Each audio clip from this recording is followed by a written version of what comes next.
बिहार विधानसभा चुनाव में जनसुराज को अपेक्षित सफलता नहीं मिली, लेकिन इस हार को जनसुराज और प्रशांत किशोर ने अंत नहीं बल्कि ठहर कर सोचने का अवसर बनाया है। चुनावी नतीजों ने भले ही तात्कालिक रूप से झटका दिया हो, पर प्रशांत किशोर की दीर्घकालिक लक्ष्य आज भी उतने ही स्पष्ट और आक्रामक है। बिहार की राजनीति में शीर्ष पर पहुंचने का सपना अब भी जनसुराज के एजेंडे में सबसे ऊपर है और इसी सोच के तहत प्रशांत किशोर ने एक ऐसा फैसला लिया है जो आने वाले वर्षों में सियासत की दिशा तय करेगा।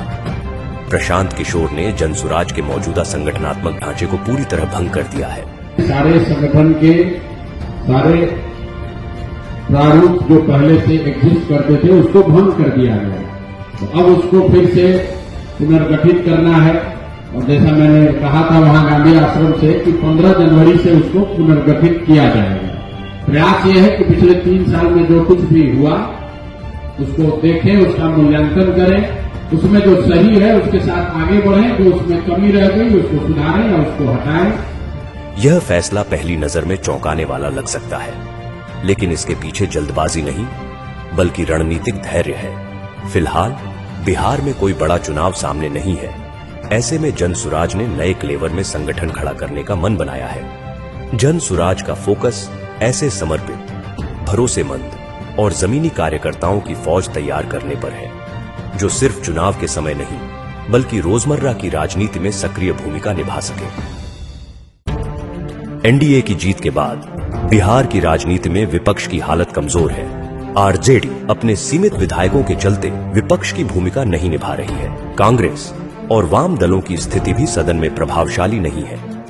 ऐसे माहौल में सरकार के खिलाफ एक मजबूत और निरंतर विपक्ष की भूमिका के लिए जनसुराज तैयार है, जो बिहार के 13 करोड़ लोगों की मुद्दों की लड़ाई लड़ सके। जनसुराज सिर्फ एक वैकल्पिक राजनीतिक विचार के रूप में नहीं बल्कि आम जनता की आवाज के रूप में भी खुद को स्थापित कर रही है। प्रशांत किशोर दोगुने जोश के साथ जनता के बीच रहेंगे, संघर्ष जारी रखेंगे, बिहार की धरती पर नई सोच और नए विकास की कहानी लिखना, हर नागरिक के जीवन में सुधार लाना और आने वाली पीढ़ियों के लिए मजबूत नींव तैयार करना ही पीके का अभियान है।